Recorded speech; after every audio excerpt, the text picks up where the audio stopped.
simple living means farming. And high thinking means meditation, chanting, Vedic scriptures, Sanskrit, philosophy, stuff like that. And it's amazing how nice it is to try to learn this philosophy in a natural environment. Learn and practice the chanting. Like when we were in Katimako, it was much easier to chant. Here there's a lot more interruptions. You know, the neighbors have noisy dogs and there's traffic going by and planes and stuff like that. At least it's not like Mexico City where we had a plane every 3 minutes. But in the natural environment, everything is peaceful, it's calm, it's pure, the air smells delicious, there are flowers everywhere. I mean, well, actually we have flowers everywhere here too. But that's only because we're in a very nice property that the owners developed. I guess you've seen the videos or the photos that we have on the website. So we want that. Actually, Prabhupada wanted that. He wanted to have the best of both worlds.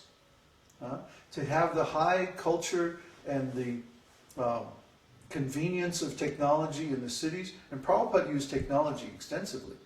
He was the first guru, the first Vedic teacher to use a dictaphone to write his books.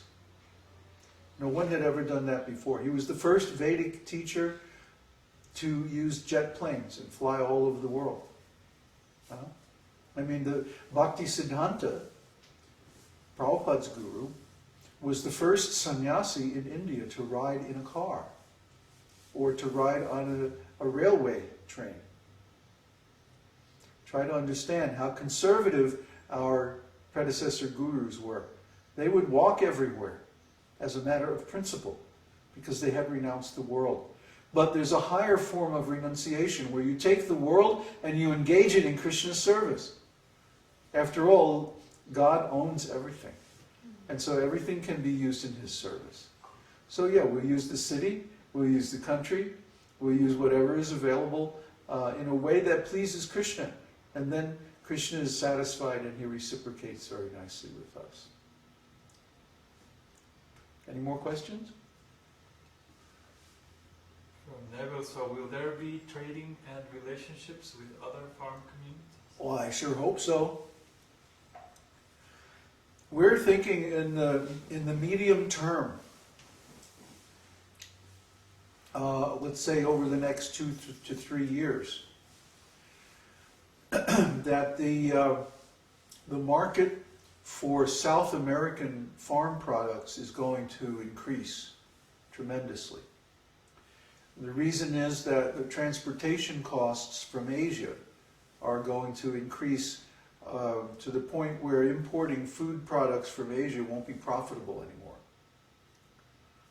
And importing food products, well, from our point of view, exporting food products from South America to, let's say, North America will be a much more reasonable business proposition than bringing them from Asia. So things like fruits, vegetables, even maybe, for example, quinoa. Quinoa grows all over the place here. And quinoa is wonderful because it's not a grain, it's a seed. You can eat it on Ekadashi. And it's also a complete protein. You don't have to mix grains and beans together to get a complete protein. You just use quinoa, and it's very simple to fix. You just put it with twice the volume of water in a pot, boil it for about 15 minutes, and it's ready. I mean, it's so easy to fix. It doesn't require husking and grinding and all that milling and all that stuff that grains do, and it's very tasteful and satisfying. Yeah? So we bought a big, huge bag of quinoa. It's going to be our staple food, I don't know, for as long as we're here. And I want to learn about how to grow it and everything. And we even got, what did we get? Organic quinoa. And do you remember how much that was, Uddhava? Yes, $100. It was about $100 for this 20-kilo bag. Yeah. About $100 US. So for this, we can probably feed our ashram for the next 6 months. on $100 of quinoa. And butter. Oh yeah, well, we also got 4 huge blocks of butter. What was that, 20 kilos? We got 20 kilos of butter. Yes. Yeah, and we're keeping it in the freezer. Last night we took half of it and we made it into ghee. So we got this big pot, you know, what is that, about a 20-liter pot? Just 2/3 full of ghee. So that'll last us for a while. Andre is asking, how far will the community be from Santiago? We don't know. Did you look at a property yet? No, we haven't started looking at properties. But you know, first we want to get the financial problem solved and that going, and then you know, we'll need to buy a car or a truck and start going around looking at places. So it's all going to take some time. It's all right. But I just wanted to talk about the plan so that everybody understands where we're going. We have not changed our plan just because we're in Chile. Okay? Nothing has changed except maybe some of the details about how we're going to do it. But the big important news today that I wanted everybody to understand is that it looks, I would say with 90% certainty, that we have the financial problem handled. And that's big news. That's a very important piece of news. Because without money in this world, you can't really do anything. So Krishna has sent, by inspiring Uddhava to think in a new way, like he always said to me, you know, I've never done any of this stock stuff before, so I'll probably be able to think of something that nobody else would think of. And sure enough, that's exactly what happened.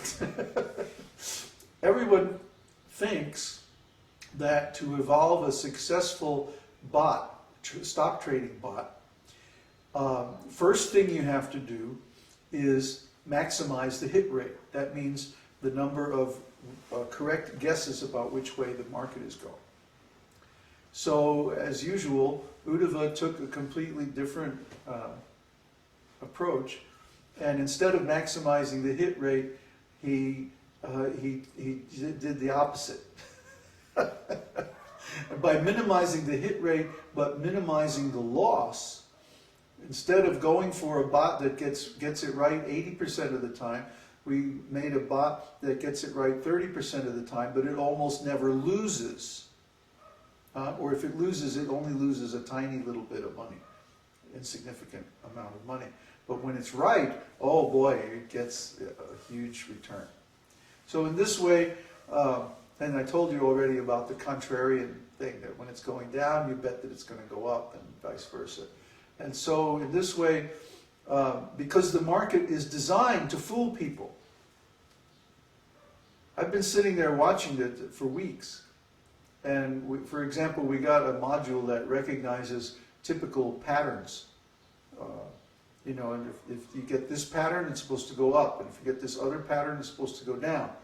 Well, the Tao isn't like that. The Tao is opposite.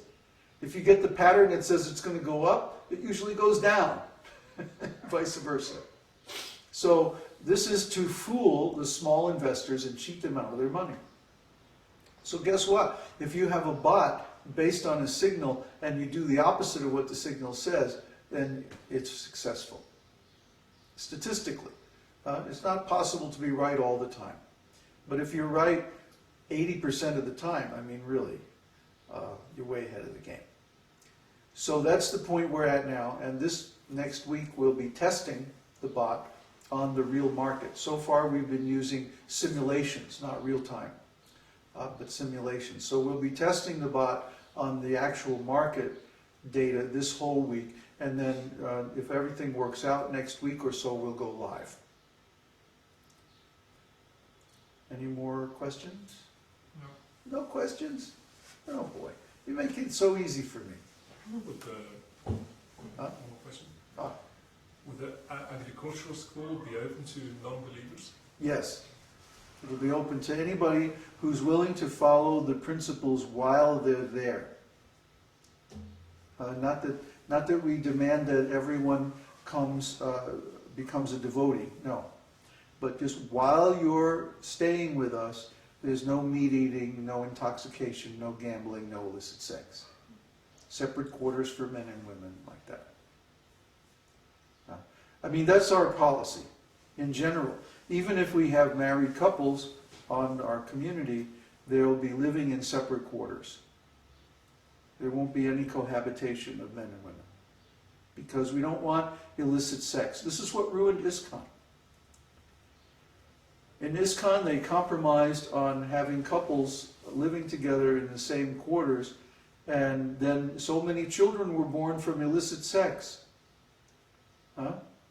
And these children are varṇāśrama, means Shudra, or lower. Huh? To get actual Brahminical quality children, you have to be able to attract high quality souls, and the way you do that is with the Garbhadhana Samskara. That means both members of the couple are chanting 64